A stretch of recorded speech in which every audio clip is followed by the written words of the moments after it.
up, guys? Welcome to another episode of EP Life. Here at EP Life, we talk about lifestyle, media reviews, and future mom life. Today's video is going to be a popular demanded color and chat. So what we do here at Color and Chat is we pick one of my several adult coloring books. If you have not seen my variety of adult coloring books, I'm going to go ahead and link it in the description below so you could go ahead and check that out on my channel. And we pick an adult coloring book, we pick a page, we color, we chat. A quick disclaimer, I promised before any of these color and chats, I'm going to give a brief of what the topic is going to be about, because the topics of these color and chats may not be for everybody, may not be of anybody's interest, and I would hate to bore you. So today's color and chat is going to be how we got our lovely cat, Nala, who is going to be 3 in May. I'm going to go ahead and insert a picture of baby Nala here. And just basically the story of how we got her. And that's in Paris coloring book. Here comes Nala, here comes Nala. You want to say hi? Get over here. Come. I don't know if you guys can see my feet or my legs, but don't judge me. I just got out the shower. There she is. Look, Nala. There she is. There she is, there she is, there she is, eh. There she is, there she is. All right. I don't want her to hate me. So, she's like begging for food, and you're probably going to hear her feeder come down in like maybe the next 20 minutes. Nala's on a feeder because she doesn't let people sleep. Okay. So, I'm going to go ahead and pick this Maine Coon image. Probably going to use markers, color pencils.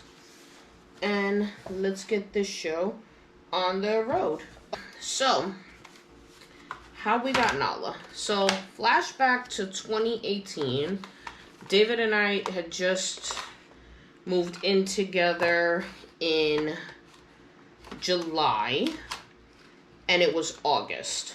So, we had pitter-pattered with the idea of getting a cat for the longest. And we were trying to figure out when, we were trying to figure out how. I grew up with 3 dogs, and you know, the last of our bunch passed away that same year in March. So I was kind of hesitant to be attached to another pet, but I figured, like, you know what? For whatever reason, I felt like I was being called to adopt another animal. It sounds weird, but I felt like I just was. So I wonder if this is going to bleed through the paper. We're going to try it for 5 seconds, and then we're going to see. I may end up using color pencil, because I feel like with this marker, I'm going to be here until my next birthday. And not the birthday this year, the birthday in 2022.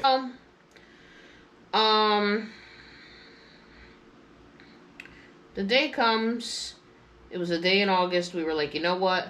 We're going to take the plunge. We're going to adopt a cat. Why a cat and not another dog?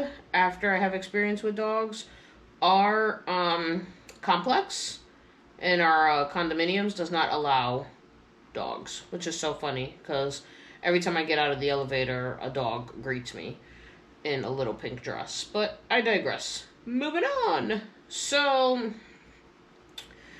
I had went camping with my friends, like actual in the trenches camping, and David and I agreed, okay, when I come back from camping, we are going to adopt this cat. We're going to go to an adoption agency, and we are going to take the plunge.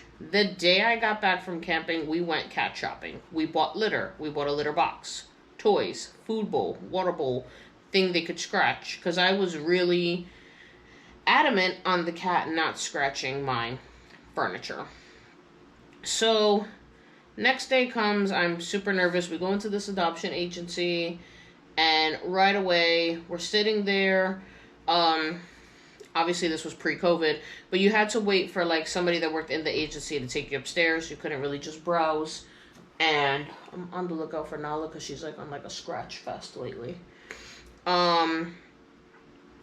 So we're waiting, and as we're waiting, there's this man, and he's like, hey, I'm here to put a dog to sleep, and I instantly start crying. So David's like, come on, babe, you know, you can't cry, like, come on. You sure you're ready for this? And I'm just like, why do they have to put them to sleep? All right, so you could tell it was already going to be a visit. I don't trust her. So, okay. Looking at the cats, right? Fall in love with a little black cat. Okay, now David really, really, really wanted a black cat. I didn't care. Black, white, orange, yellow, pink. I just wanted it to be a boy. Find a little black cat David falls madly in love with that's a girl. So we, renamed the cat. The cat's original name was Blue Jay. Renamed Blue Jay to Luna. I think I picked that name. I don't remember. Bring Luna home. Okay, so excited. Took family flicks. We had all the cat stuff set up in our room. Our room looked very different back then, even though it seems like it wasn't that long ago. I don't know why we didn't choose to leave some things in the bathroom, but we gave the kitten reins from bedroom, bathroom. So, we had Luna, I want to say, for maybe to be honest, it wasn't that long. I want to say it was maybe a week. Had Luna for a week and just started to notice that things were off. I noticed that she drooled. No matter what, she just drooled. And then I noticed that there were certain points that she wouldn't eat. So I called the adoption agency. I'm like, listen, adopted the cat, renamed her Luna, A, B, and C. She's not eating, she's not doing this. And they kind of played it off as, well, they need to get acclimated to their new home. Okay, fine. So, there was just one morning, I woke up, at the time David worked mornings, and I just didn't like the way she looked. She looked like she was having issues breathing, she was drooling, her bed that she was laying in had a puddle of drool. So I panicked. I waited, you can see a little knot of hair. I waited until the adoption agency opened. They also have a hospital, branched with them. Called the hospital. I said I was bringing her in. I didn't want to hear it was acclimating to a new home. I brought her in. I don't know how I kept it together. I get in an Uber. I rush to this hospital. I have the kitten in the carrier. And I'm just watching this kitten. And I get there. I register her. And the person that I'm registering her with gets on this walkie-talkie and is like, distress signal, party of 5. And there's 6 nurses that come and they were sign consent to heal. I didn't know what the hell I was signing. I didn't know what, but they just snatched the carrier out of my hand and just took her. So I start bawling because I'm like, what's wrong with her? Nobody will tell me what's wrong with her. It just so happened that David said he was going to meet me at the doctor. I called David hysterically crying. I'm like, babe, they took the carrier. I don't know what to do. He, ran to the hospital and just held me. And we sat in the waiting room and we just waited. And next thing you know, this doctor comes out and she's like, hi, I'm Dr. Such and Such. I'm taking care of Luna. So I'm like, thank you. And they're like, what's going on? So we explained how we had literally just adopted her from said adoption agency that was, affiliated with this hospital. And they're like, seriously? And I'm like, seriously, I haven't even had her for X amount of days, blah, blah, blah. So they're like, okay, we just wanted to get some more information. Luna's stable. We're going to run some tests. I'm like, okay. So now, fast forward to maybe an hour later, I go up to the desk and I'm like, hey, can I get an update on Luna? And unbeknownst to me, there was a Luna that was a dog in the same hospital. So I had to keep saying that, it was a kitten, blah, blah, blah. Oh, the doctor will be out shortly. So the doctor comes out to David and I, and she's like, I really don't know how to tell you this. Now, when somebody tells that to you, what do you instantly think? Let's just keep it a buck. We think death, right? So here I am thinking, oh my God, this kitten passed away. What did I do? I'm the bad seed. What could have possibly gone wrong? So David's just being the strong one, and he's like, okay, tell us. And she's like, your cat's name is Luna, I don't know if you're aware, but Luna's a boy. So now David and I are looking at each other, and like I just start this nervous, you've got to be shitting me laugh. Because I'm just like, what do you mean she's a boy? I adopted a girl. I filled out paperwork for a girl. I have a light blue and purple collar for a girl. What do you mean this cat's a boy? And then at the same time, I felt stupid because, again, growing up with dogs, how could I not have told the difference, you know? So they're like, yeah, not sure what's going on. Again, we're going to partner with adoptions, figured out what happened, but this cat is, in fact, a boy. Which I also found hilarious because I originally wanted a boy, and the boy's name was going to be T'Challa after the character in Black Panther, but because, you know, David picked a girl, we settled on Luna. So now I'm sitting here and I'm like, holy crap, look at the universe. I got the cat that I wanted. I mean, I got the gender that I wanted.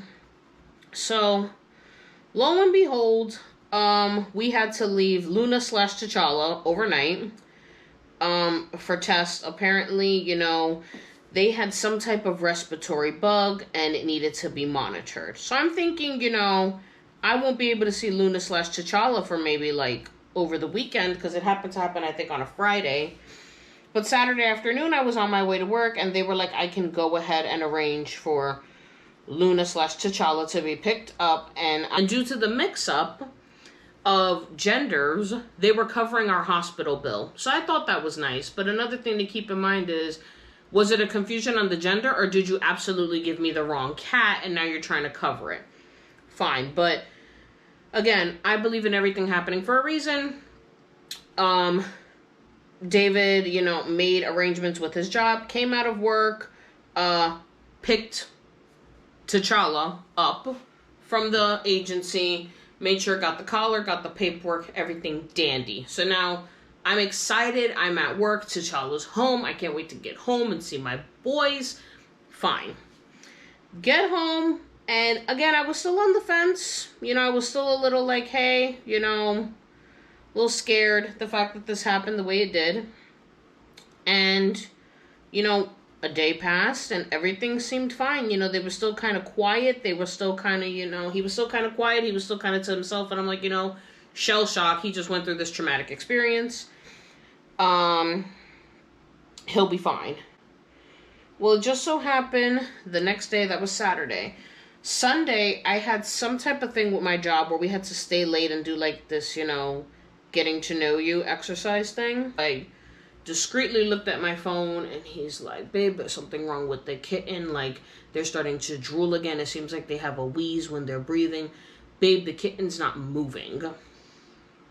So I just got to a point that I was like, okay, pack his stuff, get him in the carrier. There's an ER for animals on such and such street.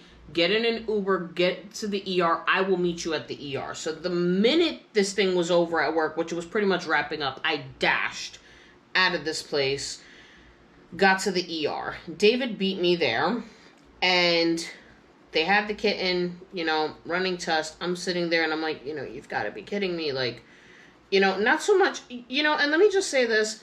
It's not so much the bill. It's not so much what we had to go through. It's the fact that this kitten wasn't even 6 months old, and they were going through all of these things. And I just felt so horrible, and at the same time so betrayed by this agency, because I'm like, what medical test did you run on this cat? Like, what, you know, how thorough were you in this process? So, you know, we had this sweet, sweet, sweet veterinarian, in the hospital, and she's like, listen, you know, I don't want to tell you what to do, but this kitten is having severe, severe seizures. Hence the drooling, hence the heavy breathing, hence the wheezing. They're having seizures that are uncontrolled. We don't know what's causing it. It's going to cost a lot of money. It's going to cost a lot of money to leave them here. It's going to cost a lot of money to run tests. And because the agency already covered your bill with them, I think you should connect with them in, you know, the possibility of getting this cat a permanent forever home after they get care. So she was basically alluding to, you should give this cat back. And I have a good friend in Florida who, you know, I leaned on when it was time to adopt a cat, and she was telling me, I agree with her. I know you don't want to give him up. I know you don't want to give up on him. But what life is he going to live if he doesn't get the care that he needs? I knew that we had to give him up. And I was just like, this is how it's going to start. Like, adopting an animal after what I've been through with the boys, meaning my dogs. And I remember speaking to my mom, hysterically crying. Like, we have to give T'Challa back. Like, it was so bad. So, we brought him home. We made him comfortable. And David and I sat in the living room and we spoke for hours. And we were like, we don't want to, but we're going to give him up. Because it's just not... It's not the best life for us. He's going to need round-the-clock care, and we are not home round the clock. And they always say, they meaning the universe, animals are loving. They have such unconditional love for us. You need to adopt and tend to an animal when you have the time. You can't just get an animal and then not come home and work crazy hours, and, especially if they need the care that this kitten needed. We go ahead, go into the adoption agency, and I'm just like, oh man, like, I don't want to give him up. So I found, when I tell you God's plan, the sweetest woman, one of the sweetest women I have ever met. And I said, we're here to surrender a kitten. We adopted this kitten from here, a week ago, and I explained in depth everything we've been through. And as I'm telling the story, I'm fighting back tears. And what made it even harder was the fact that as I'm telling the story, she's crying. And, she's like, I can't thank you enough for welcoming a kitten into your home. And, I said, listen, I just want to know, are you going to put him to sleep? Because if you're going to put him to sleep, maybe I'll look at other options. I didn't know what options I had, but I hated the fact that I was giving him back for them to, put him to sleep. She was like, we're not going to put him to sleep. I can assure you with that. We are actually going to get him the care he needs. And then he is either going to be adopted into a forever home. Somebody's going to take him. Or he is going to be one of the shelter cats, that hangs around the shelter. That is adopted by the, owner of the shelter. So that made me feel better. I couldn't 100% take her word for it, but it just, I wanted to have peace in my mind that, he would be going to a forever home. Just ran out of that shelter like boo-hooing. Now we did pay for him. So the representative said, hey, you could come back today or whenever you feel you're ready and, attempt to adopt again if you'd like. So I was hesitant so much. I'm like, okay, what am I going to get now? A boy that's supposed to be a girl? Like, what's going to happen? So David and I walked around the city and, we spoke about it and we were like, you know what? Let's take the plunge. Let's try this again. So the first thing we did, this is how much this is how how passionate and how determined we were. So the representative at the shelter said that if it is in fact an infection that is causing the seizures for T'Challa, that could be contagious to another kitten. So you need to sanitize your entire apartment and essentially get rid of or sanitize whatever you bought. So I think that's the fastest in all of history that I've ever cleaned a house. David and I went home, we purged this apartment. When I tell you we sanitized everything we tried to sanitize for the kitten, whatever we couldn't went in the garbage, and we said, you know what, we will replace it at another time. So, of course, we had to get rid of, like the bed, because I wasn't going to try to save the bed, which was fine, it was cheap. But everything else, I feel like for the most part, we sanitized with the exception of a few toys, because the toys went with him. So, fast forward, we get back to the agency, and now it's like cheers. Everybody knows our names, everybody knows what happened to us. They're waiting on us hand and foot. So we get there, and I said, let me just say right off the bat, whoever I leave with today, I want a full medical history. I want the whole folder. I want start to finish, down to, if possible, where did you guys get them from?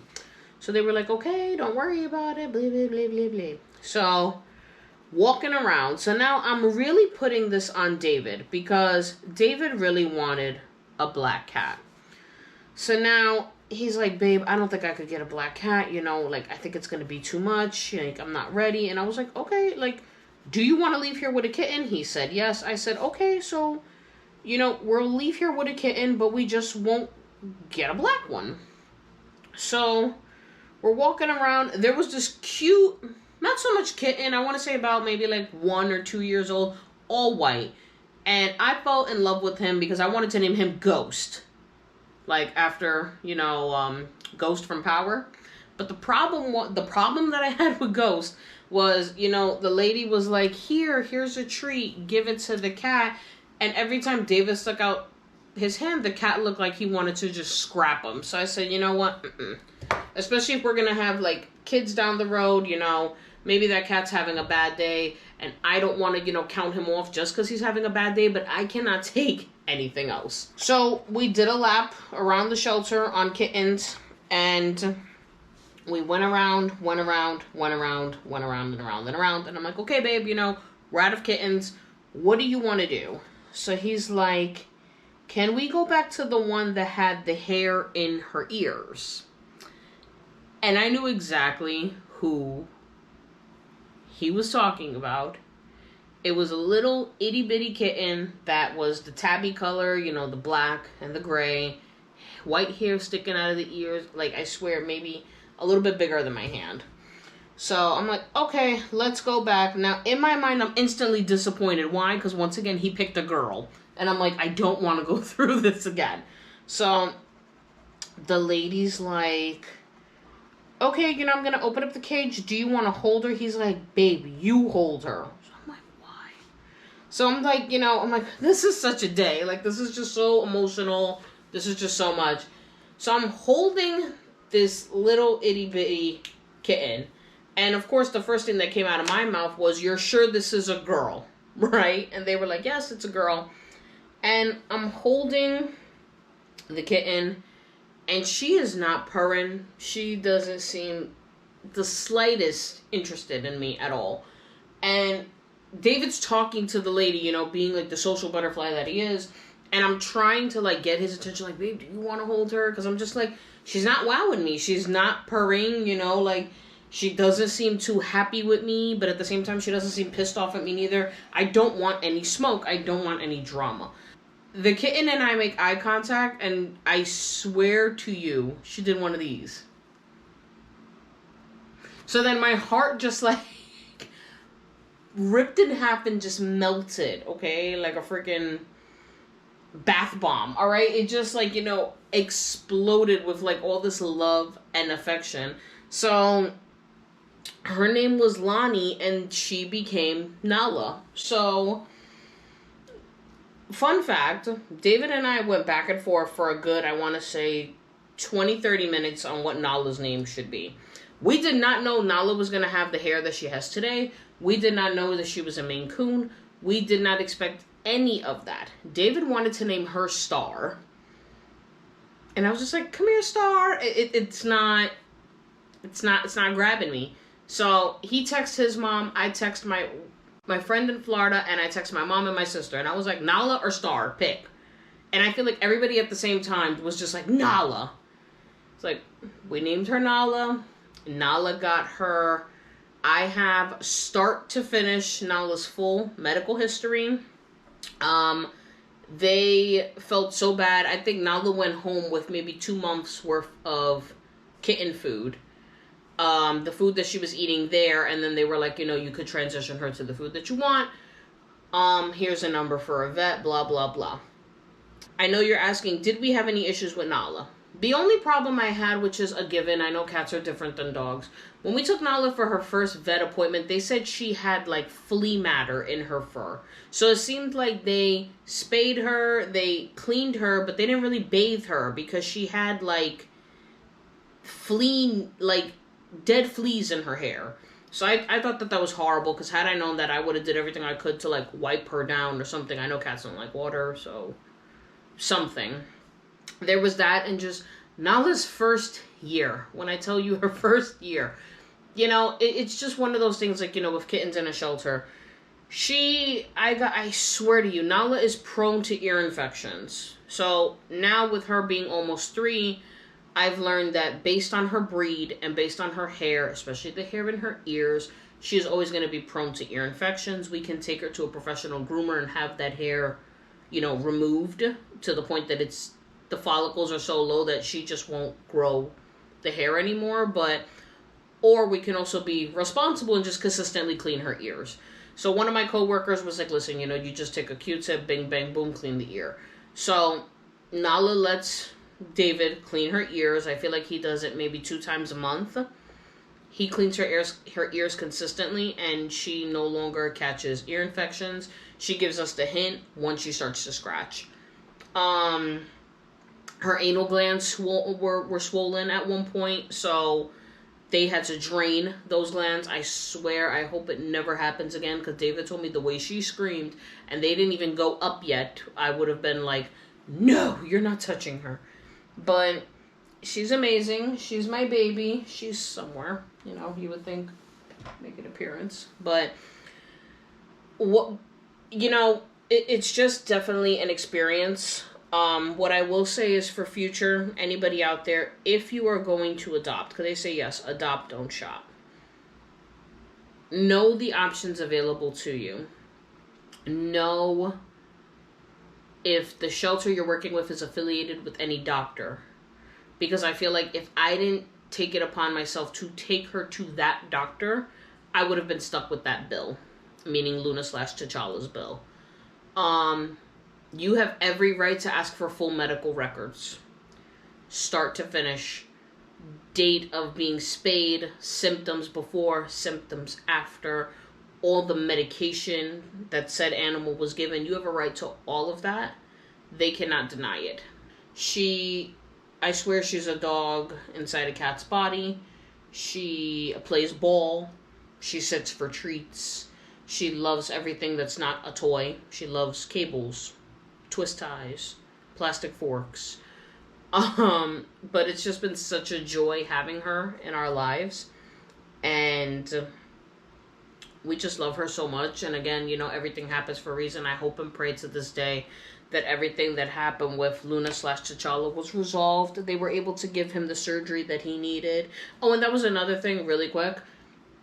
The surgery that he needed to stop the seizures, he couldn't even have until he was 1 year old. So we would have had to have closely monitored him and medicate him until he turned 1, and then that would have cleared him for surgery. So it was definitely just not a solution for him or for us. He needed to be in the care of somebody that was there 24/7, 365, team no sleep, team shifts, to give him that care. So that, ladies and gents, is the story of how we adopted our Nala. Clearly, I have a ways to go. So I'm going to go ahead and wrap up the story part of this segment and speed up this coloring. In 3, 2...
All done, guys. I try to make it as close to looking like Nala as I could, but it's cute because it's like a little stamp. Imagine if there were stamps in Nala. Again, guys, that concludes the story of Nala with our first color in chat with the Cats in Paris, a magical coloring book. I'll go ahead and link this book in the description below as well. So I thank you guys so much for watching this episode here at EP Life.